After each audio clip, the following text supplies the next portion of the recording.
আসসালামু আলাইকুম, welcome back to my channel. আজকে চলে আসলাম সম্পূর্ণ নতুন একটা রেসিপি নিয়ে। আজকে আমরা রান্না করব গরুর মাংসের তেহারি। তো তেহারি রান্না করতে আমাদের লাগবে চাল, তারপর দেব আমরা মুগের ডাল, তারপর এগুলো সুন্দর করে মিশিয়ে আমরা চলে যাব ধোয়ার কাজে। তো আমরা এগুলো ভালো করে ধুয়ে নিব সুন্দর করে, যতক্ষণ না সাদা পানি বের হয় ততক্ষণ পর্যন্ত আমরা এগুলো ধুয়ে নিব।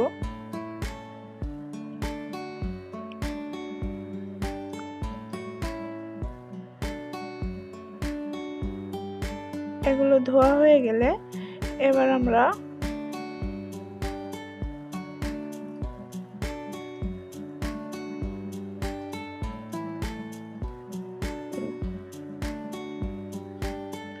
আমরা একটা প্যানে পানি বসিয়ে দেব। পানিটা সুন্দর মতো গরম হবে। এখানে যতটুকু পরিমাণ চাল তার ঠিক ডবল পরিমাণে আমরা পানি দিব।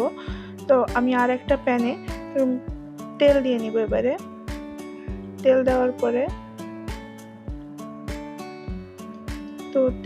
পরে এবার আমি এর ভিতরে চাল থেকে একটু পানিটা ঝরিয়ে রাখলে ভালো হয়, কিন্তু আমার হাতে এত সময় ছিল না, আমি তাড়াহুড়ো করে দিয়েছি, এজন্য আমি পানি সহই দিয়ে দিলাম। এগুলো সুন্দর করে আমরা প্যানে দিয়ে দেব, যাতে পানি না থাকে। যতটা সম্ভব পানি ঝরিয়ে দিবেন।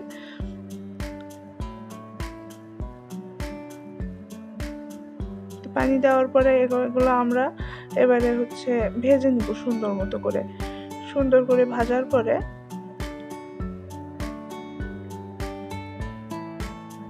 ঠিক এরকম পর্যায়ে যখন ভাজা হয়ে যাবে তখন আমরা প্যানটা নামিয়ে রেখে দেব।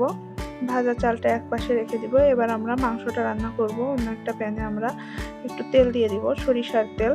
দেওয়ার পরে ওখানে আমি একটু পেঁয়াজ কুচি এবং একটু কিছুটা আস্ত গোটা রসুন দিয়ে দিয়েছি।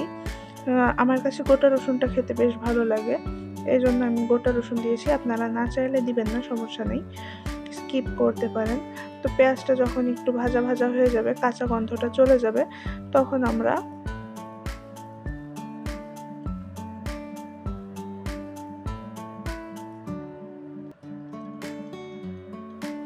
পেঁয়াজের কাঁচা গন্ধটা যাওয়া পর্যন্ত এটা আমরা ভাজতে থাকবো। তো ভাজার পরে এখানে আমার সব কিছু মশলা একসাথে বাটা ছিল ফ্রিজে। তো আমার হাতে যেহেতু সময় ছিল না, আমি ওই মশলা দিয়েই রান্না করেছি। এখানে পেঁয়াজ, রসুন এবং শুকনো ঝাল, আদা বাটা এগুলাই আছে। এগুলা দিয়ে আমি সুন্দর মতো মশলাটা কষাবো। তো মশলাটা আমরা ততক্ষণ পর্যন্ত কষাতে থাকবো যতক্ষণ পর্যন্ত এটা কষাবো ততক্ষণ পর্যন্ত।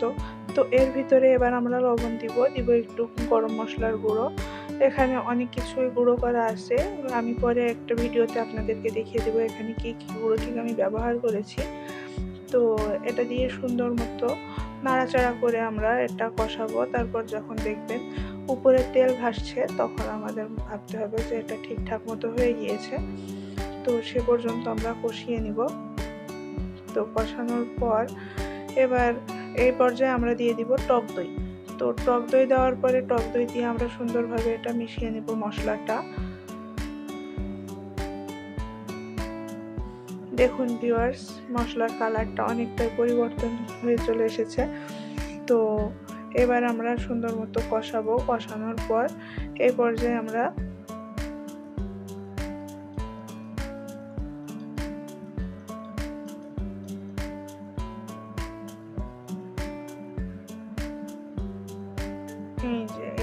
আমরা যখন দেখবো যে তেল সম্পূর্ণ উপরে চলে আসছে, উপরে তেল ভেসে গেছে, তখন আমরা এর ভিতরে মাংসটা দিয়ে দেব। এবং আমি কিছুটা আলু দিয়েছি, আমার কাছে তেহারির ভিতরে আলুটা খুবই ভালো লাগে খেতে। তো এবার আমি এগুলো সুন্দর মতো মিশিয়ে নেব।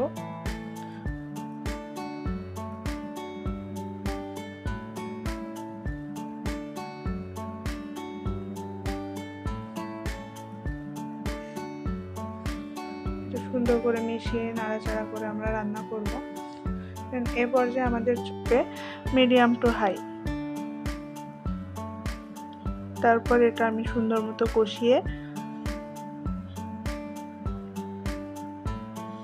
এ পর্যায়ে এখানে আমি একটু পানি দিয়ে নেব। 1 মগ পরিমাণ পানি আমি প্রথমে দিব, তারপর এটা কষে গেলে আমি আবার একটু পানি অ্যাড করব পরে। এটা পানিটা একটু শুকনো শুকনো হইলে তারপরে আমি আবার এখানে পানি দেব। তো দেখেন ভিউয়ার্স, এখানে আমার পানিটা অলমোস্ট শুকিয়ে আসছে। এবার আমি এখানে কিছুটা গরম পানি অ্যাড করব। এক কাপ পরিমাণ বা 1 মগ পরিমাণ, যতটুকু লাগবে আপনার কাছে মনে হবে। সব মাংসে তো সমান সমান পানি লাগে না, যতটুকু লাগবে আপনার কাছে মনে হবে ততটুকু পরিমাণ পানি দেবেন। এবার একটা হাঁড়িতে আমরা পানি বসিয়ে দিলাম, গরম পানি। পানিটা যখন এরকম বলক উঠছে তখন এই পর্যায়ে আমরা এর ভিতরে সে ভেজে রাখা চালটা দিয়ে দেব। চাল আর ডাল যেটা ভেজে রেখেছিলাম সাইডে, ওটা দিয়ে দিব। দেওয়ার পরে যখন ভাতটা এরকম 80% বলক উঠে যাবে, 80% সিদ্ধ হয়ে যাবে, তো সেই পর্যায়ে আমরা চুলাটা বন্ধ করে এটা ঢাকা দিয়ে রেখে দেব কিছু সময়। এখানে আপনি যদি মনে করেন যে পানির ভিতরে আপনি লবণ দেন নাই, তাহলে অবশ্যই ভাতের ভিতরে কিছুটা লবণ দিয়ে দিবেন। আর মাংস রান্নার ভিতরে এবার আমি এখানে কিছুটা দুধ ব্যবহার করছি, গুঁড়ো দুধ। তো এটা দিতে হবে, না দিলে ঠিকঠাক ফ্লেভারটা আপনি পাবেন না। তো এটা দিয়ে আমি কিছু সময় নাড়াচাড়া করার পর এবার আমি ভাতের হাঁড়ি থেকে কিছুটা ভাত তুলে নেব একটা বাটিতে বা একটা গামলাতে।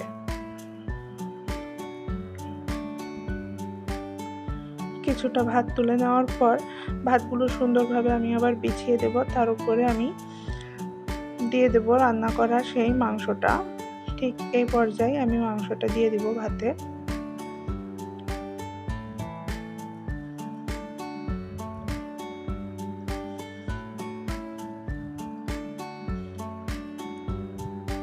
মশলাগুলো সুন্দর করে দিয়ে দিবেন ওর ভিতরে, ভাতের ভিতরে দিয়ে এবার যে ভাতগুলো আমি তুলে রেখেছিলাম সেটা দিয়ে আমি সুন্দর করে কভার করে দিব, যাতে উপর থেকে মাংসগুলো না দেখা যায়।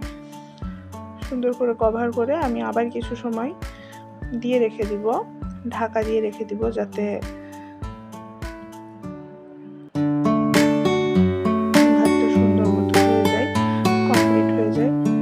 তো এই যে আমার ভাতের ফাইনাল লুক। দেখেন ভিউয়ার্স, কত সুন্দর লাগছে দেখতে এবং খেতেও অসম্ভব মজার হয়। এভাবে একবার আপনারা চেষ্টা করে দেখবেন, ইনশাআল্লাহ।